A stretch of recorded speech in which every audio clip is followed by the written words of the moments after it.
Level 1. Second Lieutenant, New Army Nurse. You arrive at your first duty station with a uniform that still feels new. The rank on your chest says Second Lieutenant. It's the lowest officer rank in the Army, but what it really means is simple. You're expected to lead immediately. You got here by doing everything right. Nursing school, clinical training, passing the NCLEX, then the application process, background checks, interviews, medical screening. If you came through ROTC, this was part of the plan. If you came from the civilian world, this is where everything shifts. Because now, you're not just responsible for patients, you're responsible for people. Your first assignment is usually a military hospital or base medical center. At first it feels familiar. You check vitals, administer medication, monitor recovery, document everything, but the context is different. Your patients are soldiers. Their recovery isn't just about health, it's about whether they can return to duty. You're also placed in charge of enlisted medics. Some of them have more hands-on experience than you. They've been in the field, they've seen trauma up close. But rank defines authority. You're still the one expected to make decisions. Your pay starts around $3,600 to $4,500 per month base, plus housing allowance, food allowance, and possible bonuses. It's stable. But stability doesn't mean ease. Very quickly, the pressure becomes clear. You're making decisions that affect real outcomes. You're leading people who expect direction, and you're doing it while still learning how everything works. The risks at this level aren't always physical, they're internal. Uncertainty, responsibility, the weight of being in charge before you feel ready. You also begin to understand how the system operates behind the scenes, how reports move upward, how decisions are tracked, how leadership evaluates you. Because everything you do is being observed. Moving up from this rank usually takes around 18 to 24 months. But time alone isn't enough. You're evaluated on performance, leadership, composure under pressure. If you prove you can handle it, you move forward. And when you do, something changes, because now you're no longer seen as new. You're expected to know what you're doing. And that's where the real pressure begins. Level 2, First Lieutenant.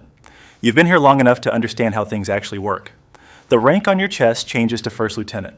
It's still a junior officer position, but now expectations shift. You're no longer learning the system. You're expected to operate inside it, confidently. You typically reach this rank after about 18 to 24 months. For some, it feels automatic. But staying effective at this level isn't. Because now people stop giving you the benefit of the doubt. Your responsibilities expand. You're not just assigned patients, you're managing sections of the unit. You supervise junior nurses, you guide enlisted medics, you start making decisions without asking for permission every time. The clinical side becomes more complex too. You're handling post-surgical recovery, complications, long-term care.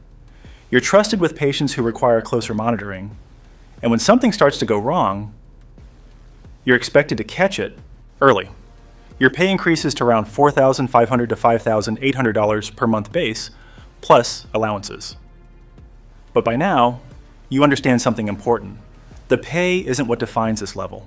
The responsibility does. You also become more exposed to deployment cycles, field exercises, temporary assignments, possibly overseas postings. The environment becomes less predictable, less controlled. And this is where leadership becomes real. Not theoretical, not something you read in training, but something you're tested on every day. You start noticing something else too, how people react to you. Do they trust your decisions? Do they follow your direction without hesitation? Or do they second guess you? Because leadership in this system isn't just about rank. It's about credibility, and credibility is built under pressure. The dangers at this level start to shift. It's not just about making mistakes, it's about making the wrong call when others depend on it. You might find yourself in environments where resources are limited, where time is compressed, where decisions carry immediate consequences. And for the first time, you feel the gap between training and reality. Promotion from here depends on more than just time. You're evaluated on your ability to lead consistently, to handle stress, to make decisions that hold up under scrutiny. If you perform well, you move forward. And when you do, the role changes again. Because at the next level, you're no longer just part of the system. You're responsible for how it runs. Level 3, captain, team leader / senior nurse. You reach the rank of captain after about 3 to 4 years. And this is where things become very clear. You're no longer developing into a leader. You are one. Captain is where the Army starts to rely on you, not just to perform, but to deliver results. Your role now sits at the center of operations. You lead teams of nurses and medics. You coordinate patient care across shifts. You manage workflows, priorities, and resources. In many ways, you become the backbone of the unit. If things run smoothly, it's because of you. If they don't, it still comes back to you. Your pay increases to roughly $5,800 to $7,500 per month base, plus allowances and potential bonuses. But again, the shift isn't financial. It's operational. You're now trusted in high-pressure environments. Deployments become more likely, field hospitals, combat support units, forward medical teams. The setting changes. The conditions become less controlled. The margin for error becomes smaller.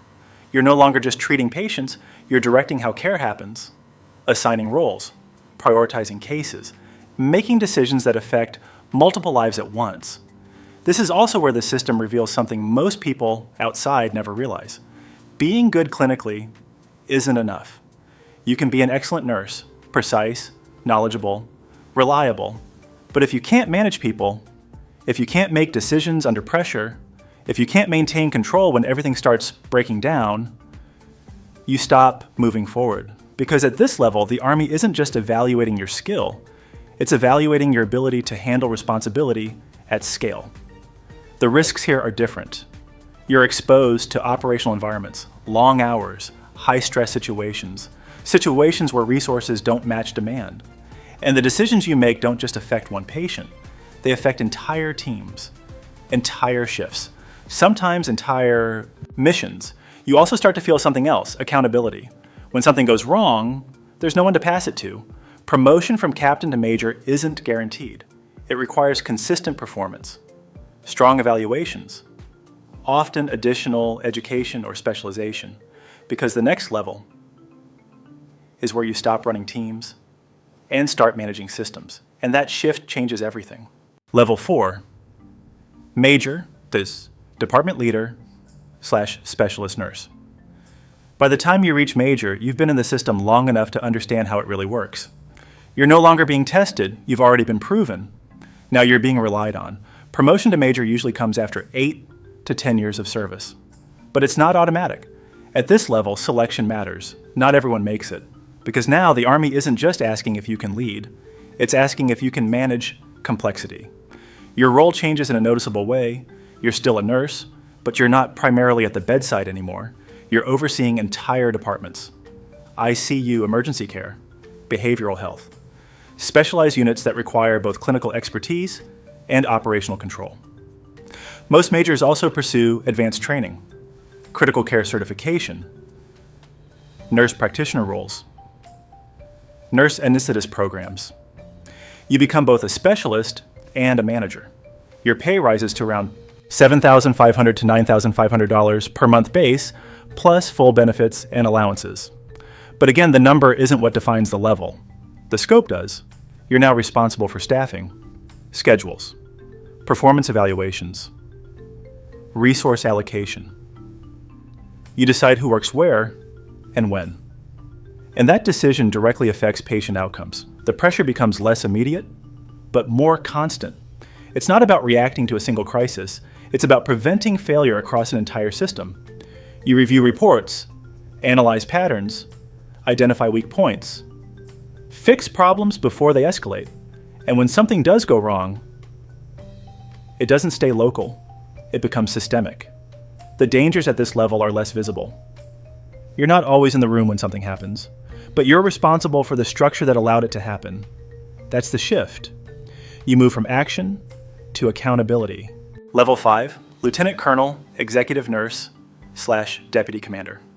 Now the scale expands again. You reach Lieutenant Colonel after roughly 15 to 17 years, And at this point, you're operating at the executive level. You're no longer just managing a department, you're overseeing entire divisions, large groups of personnel, multiple units, sometimes entire facilities. Your role often includes positions like Deputy Commander for Nursing Services, Executive Officer, Senior Clinical Advisor. Your pay increases to around $9,500 to $12,000 per month base, plus higher level benefits. But the reality is clear by now. The higher you go, the less your job looks like nursing. You spend more time in meetings than in patient rooms, planning, coordinating, evaluating readiness, ensuring that everything and everyone is prepared. Because at this level, you're responsible for whether the system works when it's tested. You oversee deployment preparation, personnel readiness, medical capability across units. If something is missing, if something fails, it doesn't fall on a single team. It falls on you, and this is where the weight becomes real. Not because of one decision, but because of the scale of what you influence. But here's something most people outside the system never realize. The higher you climb, the less control you actually feel, because every decision you make is constrained by policy, by resources, by orders from above. You have authority, but it exists inside a structure that limits what you can do. And yet, you're still responsible for the outcome. That's the reality of this level. Responsibility without complete control. Promotion beyond this point becomes increasingly selective, not just based on performance, but on trust at the institutional level. Because the next step isn't just leadership, it's command. Level 6, Colonel, Chief Nurse / Hospital Commander. Reaching Colonel means you've spent over 20 years inside the system. You've moved through every layer, seen every level of pressure, handled every type of responsibility. Now you're at the top of operational command. As a colonel, you may serve as Chief Nurse Hospital Commander, Senior Medical Leader within a major installation. You're no longer managing departments, you're running entire organizations, thousands of personnel, multiple units. Full-scale medical operations, your pay reaches approximately $12,000 to $15,000 per month base, plus extensive benefits. But by now, money is secondary. Your decisions shape policy, set priorities, allocate resources. You determine how care is delivered, how units are staffed, how systems respond under pressure. You're also the link between medical operations and military command. You brief senior leadership, coordinate with other branches, translate medical realities into operational decisions. At this level, you don't just respond to the system, you define it. But the pressure is constant because every decision carries weight, not just for individuals, but for entire populations. If the system performs well, it's expected. If it fails, it's visible. There's no margin for error. Level 7, Brigadier General, Top Army Nurse Leadership.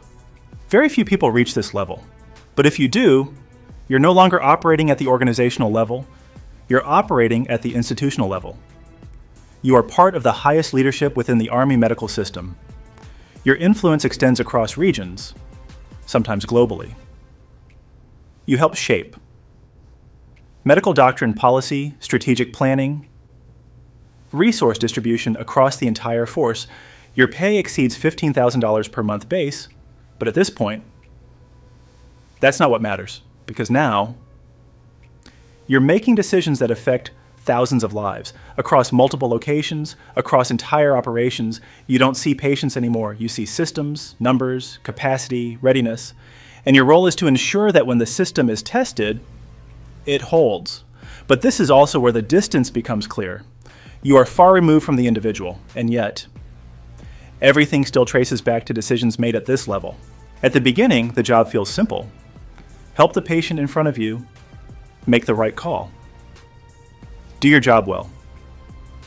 But as you move up, that simplicity disappears. You gain authority, you gain influence, you gain control over people, systems, outcomes, but you lose something too. You lose proximity to the individual, to the moment. to the clarity of one decision affecting one life. Because at the top, you're no longer deciding who gets treated, you're deciding how many can be treated. And that changes how you see everything. The hierarchy rewards performance, discipline, consistency, but it also reshapes perspective. You begin to think in terms of capacity, efficiency, numbers, not because you want to, but because you have to, because when responsibility expands, emotion becomes harder to carry. And that's the part most people never see. From the outside, this looks like a career, a stable path, a respected role. But inside the system, it's something else. It's a progression of increasing pressure, increasing responsibility, increasing consequence, where every step up gives you more control and less room to be wrong. And by the time you reach the top, you understand something that isn't written anywhere. Power in the system doesn't mean freedom.